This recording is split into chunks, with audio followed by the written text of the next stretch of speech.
எல்லோரும் சேர்ந்து சாப்பிடலாம் என்று சொல்கிறார் தங்கராஜ். அந்த சமயத்தில் மேலே இருந்த சுரேஷ் கீழே வராமல் போக வீட்டில் ஒரு வித்தியாசமான அமைதி நிலவுகிறது. மதி இன்னும் கண்களை துடைத்துக் கொண்டே நிற்கும்போது சுரேஷ் அவளை பார்த்து வழக்கம் போல கோபமாக பேச ஆரம்பிக்கிறான். ஆனால் இந்த முறை மதி அமைதியாக நிற்கவில்லை.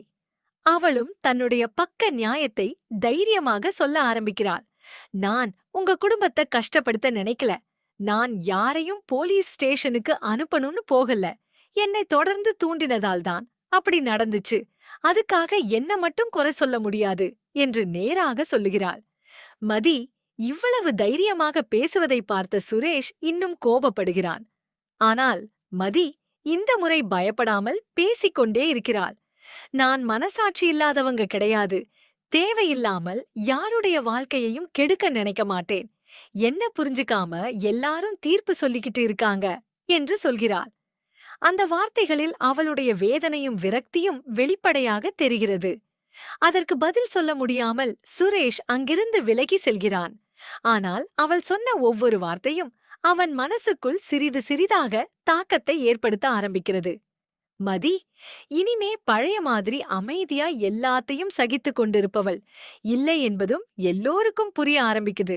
அதன் பிறகு எல்லோரும் சேர்ந்து உணவருந்துகிறார்கள்.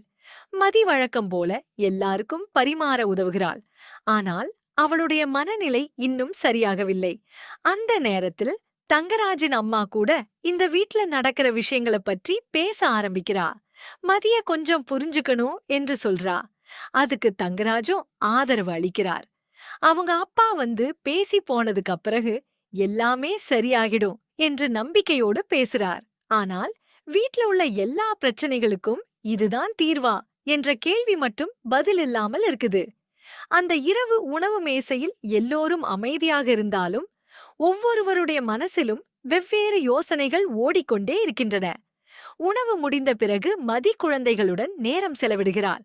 அவர்களுடைய பாடப்பயிற்சிகளை செய்து கொடுத்து விளையாடி சிரிக்க வைக்கிறாள். குழந்தைகளுடன் இருக்கும்போது மட்டும் அவளுக்கு சிறிது நிம்மதி கிடைக்கிறது. அந்த சமயத்தில் தங்கராஜ் சுரேஷை தனியாக அழைத்து பேச ஆரம்பிக்கிறார். ஒரு குடும்ப வாழ்க்கையில் குழந்தையின் முக்கியத்துவம் பற்றி நீண்ட விளக்கமளிக்கிறார். ஒரு பெண் எவ்வளவு கோபப்பட்டாலும் எவ்வளவு கஷ்டப்பட்டாலும் குழந்தைக்காக பல விஷயங்களை பொறுத்துக்குவா. குழந்தைதான் குடும்பத்தை இணைத்து வைக்கிற பெரிய பிணைப்பு என்று சொல்றார்.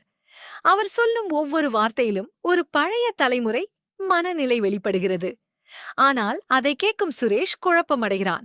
தங்கராஜ் அதோடு நிற்காமல், மதியிடம் கொஞ்சம் நெருங்கி பழகு, அவளுக்கு ஒரு குழந்தை வந்துட்டா எல்லா பிரச்சனையும் முடிஞ்சிடும் என்று அறிவுரை சொல்கிறார். அதை கேட்ட சுரேஷ் முதலில் தயங்குகிறான். ஆனால் தொடர்ந்து தங்கராஜ் அவன் மனதில் பல எண்ணங்களை விதைக்கிறார். ஒரு பெண்ணின் சுதந்திரத்தை கட்டுப்படுத்தும் விதமாக அவர் பேசுவது ரேவதிக்கு பிடிக்கவில்லை. அதனால்தான் ரேவதி இடையில் தலையிட்டு இப்படி நினைக்கிறது சரியில்லை என்று எச்சரிக்கிறாள். ஆனால் தங்கராஜ் அதை பெரிதாக எடுத்துக்கொள்ளாமல் தன்னுடைய கருத்திலேயே உறுதியாக இருக்கிறார். பிறகு தங்கராஜ் சுரேஷை குடிக்க வைக்கிறார். ஏற்கனவே மன அழுத்தத்தில் இருந்த சுரேஷ் அதை மறுக்காமல் குடிக்க ஆரம்பிக்கிறான். ரேவதி பலமுறை தடுக்க முயற்சிக்கிறாள். மதி என்ன நினைப்பாள், ஒவ்வொரு முறையும் குடிச்சிட்டு வந்தா பிரச்சனைதான் அதிகமாகும் என்று சொல்கிறாள்.